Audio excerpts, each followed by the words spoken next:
the second week of trying tillfälligt sortiment top picks from, this is going to be week 7, which is starting on Friday the 13th.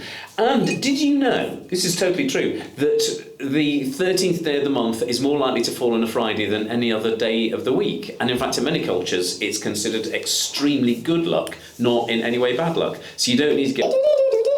Friday the 13th! I don't know why I'm doing it in that weird voice.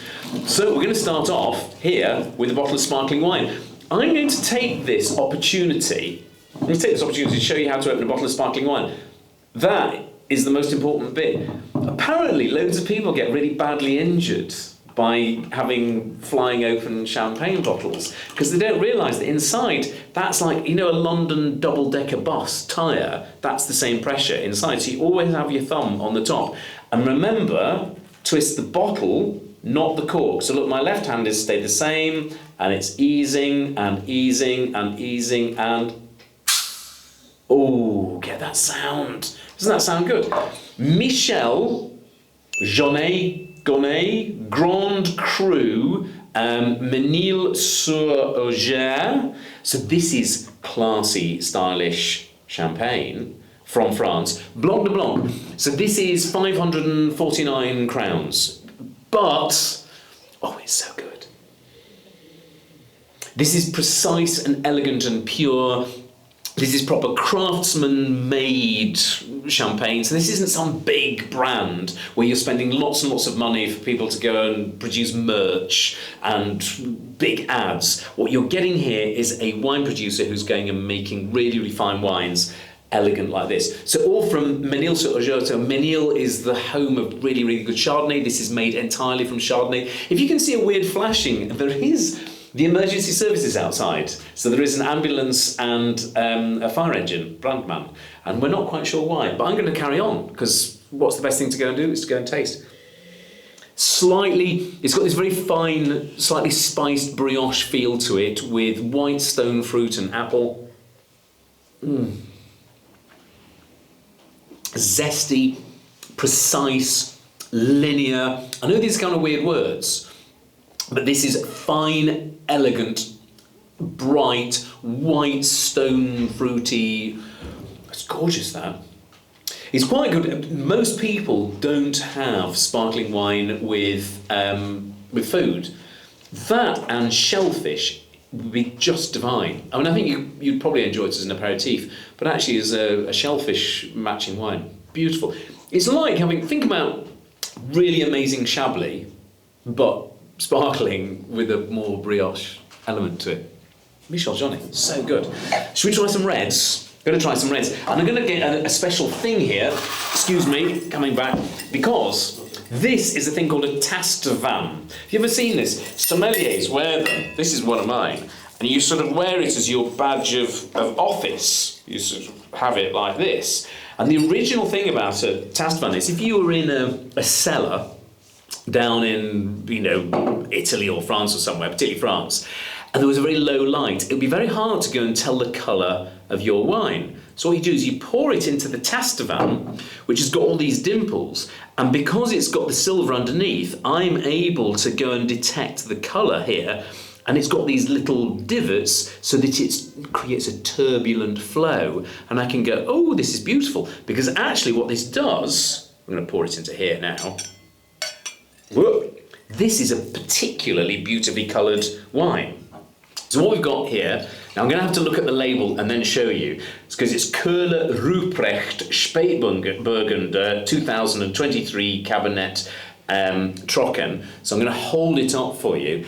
Although it says Kabinett Trocken, which you normally associate with white wines, like Riesling, this is Spätburgunder, which is Pinot Noir. And it's this beautiful, almost rosé colour. I mean, it's very, very, it's like a dark rosé. Doesn't smell like one. Smells like all red.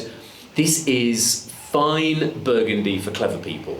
Because what is this? This is there they go, they've got the ambulance going. This is 199 crowns. If I'm buying Burgundy of this quality, I'm spending about 500.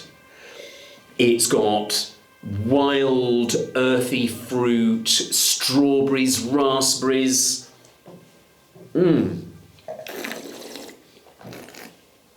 It is elegant and mouth-filling. Light tannins. This is a light-bodied wine. It's not got that much colour on it. But it's got truffles and spice. This is so good. This is the connoisseur's choice. Now bear in mind, 199 crowns. This is what a connoisseur like me is drinking when we're going home because we like these elegant, fine. Oh. So what's his? I have to keep looking because I can't remember the name. Koehler-Ruprecht Spätburgunder. Today, for really fine old world Pinot Noir, go to Germany every time. Absolute banger. What have we got? Number 3. I've loved this wine for quite a long time. Pyros Malbec. This is my kind of good value wine of the week. We always like to have a good value wine of the week. Pyros Malbec. Now there's a slight difference. This comes from the Pedrenal Valley. It's not sort of weird, it's not a place you know particularly well. This is the up and coming spot in Argentina for making Malbec. And these guys are making the up and coming Malbec in Argentina. So this is not only just a great value wine, actually this is something of a clever choice. Inky, dark, slightly purple colour, much darker than this. Lots of dark black berry fruit, and there's cherries in there and blackberries and all those kind of things. This is your steak wine, I don't know, spaghetti bolognese wine, sausage stew wine, whatever you want. What's really interesting about it, although we think of Malbec as this big, blousy, hefty, muscular wine, the wines from this part of Argentina are much more fragrant and floral and interesting and fresh. And this has this brightness about it that's really lovely. This producer Pyros is a bit of a critic's choice. So if you're going to look up lots of people who know a lot about wines from Argentina, this is what they're recommending. Fun wine fact, Malbec has this bizarre name because it actually comes from the French malbouche. Some people say mal in bocca, but malbouche, bad in the mouth. Because weirdly, originally in France, this wasn't considered a very nice grape variety. It was rather bad. It was like rustic and tannic, rather harsh. And it's only when you move it to Argentina where it has fragrance and elegance that people went, no, this is really, really delicious wine. So these are my 3 ones, kind of on camera.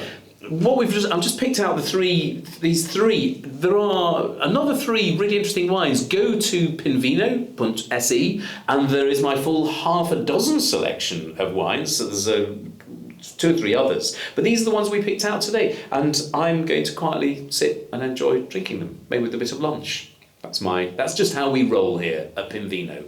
Cheers.